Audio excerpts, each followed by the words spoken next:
Dans cette vidéo, je vous explique tout ce que vous devez comprendre sur le continuous past ou encore le past continuous.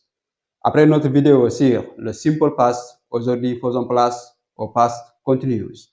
Hey everyone, how are you doing? As for me, I'm great. Today, I'm going to explain you everything you need to understand about the continuous past. So, are you ready? Yay! Alright, let's get started. So, the continuous past, the rule is subject plus the auxiliary to be in the past plus the verb plus the ing form. The rule of the continuous past is subject plus the auxiliary to be in the past plus verb plus the ing form. La règle pour former le continuous past ou le past continuous, c'est le sujet plus l'auxiliaire to be au passé plus le verbe plus le zéro, c'est-à-dire le ing, d'accord, ajouté au verbe. La règle, c'est le sujet plus l'auxiliaire to be au passé, simple, plus le verbe plus le zéro, c'est-à-dire le ing. It makes sense, right? Oh, yes. Okay, so when do we use the continuous past? Or in which context can we use the continuous past? We use the continuous past to express an action or situation which was in progress in a certain period in the past. We use the continuous past to express an action or situation which was in progress in a certain period in the past. It makes sense, right? Yes! On utilise le continuous past pour exprimer une action ou une situation qui était en cours dans une certaine période dans le passé. Je répète, on emploie le continuous past pour exprimer une action ou une situation qui était en cours à une certaine période dans le passé. So far, so good? Oh, yes. So let's check out this example. So example, last Monday at 5 a.m. I was shooting a video about irregular verbs. Last Monday at 5 a.m. I was shooting a video about irregular verbs. Le lundi dernier, à 5 heures du matin, j'étais en train de tourner une vidéo sur les verbes irréguliers. Vous voyez donc, last Monday, lundi dernier, c'est déjà passé, n'est-ce pas? Alors, at 5 a.m., à 5 heures du matin, d'accord? Cette période-là, cette période spécifique, 5 heures du matin, comme je l'ai dit, on emploie le présent, le past continuous pour exprimer une action qui était en cours à une certaine période dans le passé. Alors, là, c'est lundi dernier, à 5 heures du matin, je tournais une vidéo sur les verbes irréguliers. D'accord? Vous voyez, vous arrivez à capter quelque chose? Le lundi dernier, à 5 heures du matin, j'étais en train de tourner une vidéo sur les verbes irréguliers. Last Monday at 5 a.m., I was shooting a video about irregular verbs. So, 5 a.m. Si vous ne savez pas encore comment lire l'heure en anglais, j'ai déjà fait une vidéo là-dessus. Après celle-ci, allez checker cette vidéo. AM et PM. C'est pas la même chose, ok? So, last Monday at 5 a.m., I was shooting a video about irregular verbs. Le lundi dernier, à 5 heures du matin, je tournais une vidéo sur les verbes irréguliers.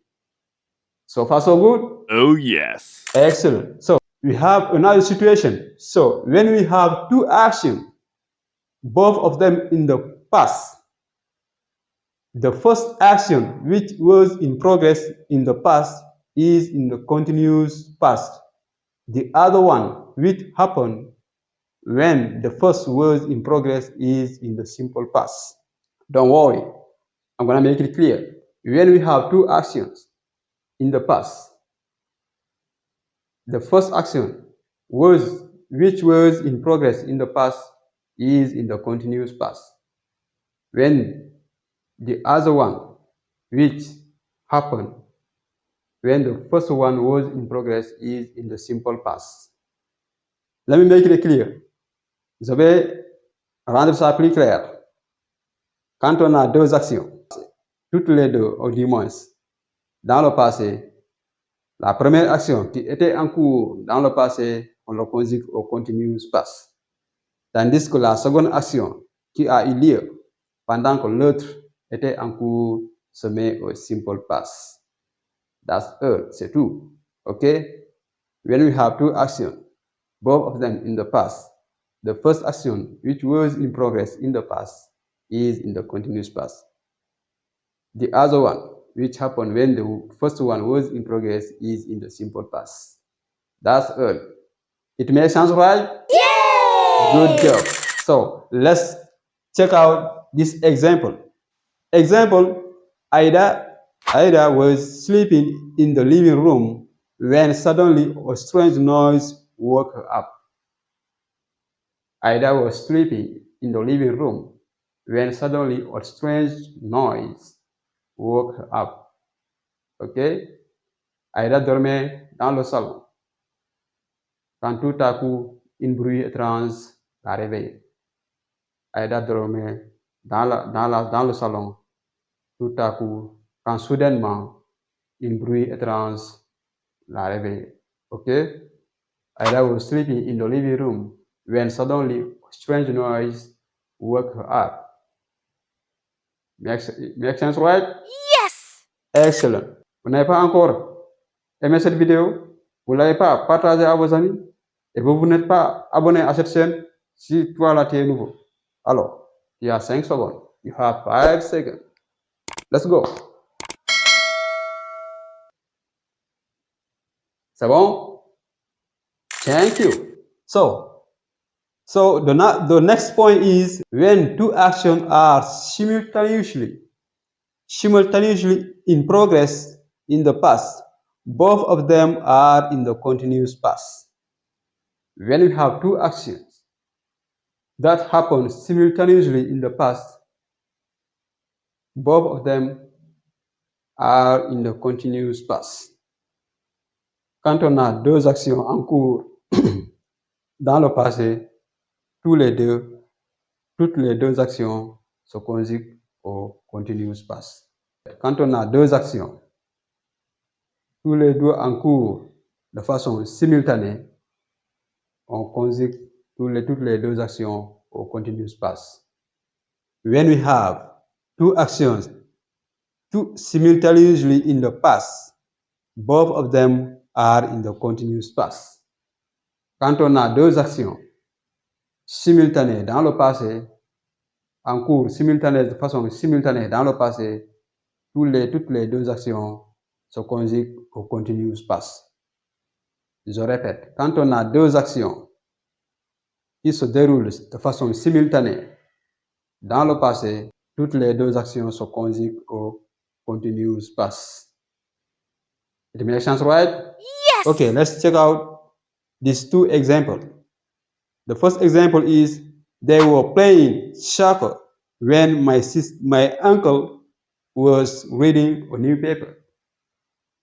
They was playing soccer when my uncle was reading a newspaper. Ils jouaient au football. Ils étaient en train de jouer au football pendant que mon oncle lisait un journal. Ils étaient en train de jouer au football pendant que mon oncle, autant pour moi, mon oncle lisait un journal. Ces deux actions-là sont simultanées. Ils jouaient au football. En même temps, mon oncle lisait un journal. They were playing soccer when my uncle was reading a newspaper. Okay, so here the second example. We were listening when the teacher was explaining the lesson. We were listening when the teacher was explaining the lesson. We were listening when the teacher was explaining the lesson. On écoutait pendant que le professeur expliquait la leçon. On écoutait pendant que le professeur expliquait la leçon. Okay? We were listening when the teacher was explaining the lesson. We were listening when the teacher was explaining the lesson. It makes sense, right? Oh yes. Ok, c'était tout pour cette vidéo. J'espère que vous l'avez compris. Si c'est le cas, n'hésitez pas de me lâcher un gros pouce, de partager la vidéo, de vous abonner et surtout d'activer la cloche de notification pour ne pas manquer les futures vidéos. Hope you understand this lesson. So if you understand this lesson, click on the like button, share the video with your friend, subscribe to the channel, and most importantly, turn on the notification bell so that you can miss my next video. Jatam Haram, your English coach. See you next time.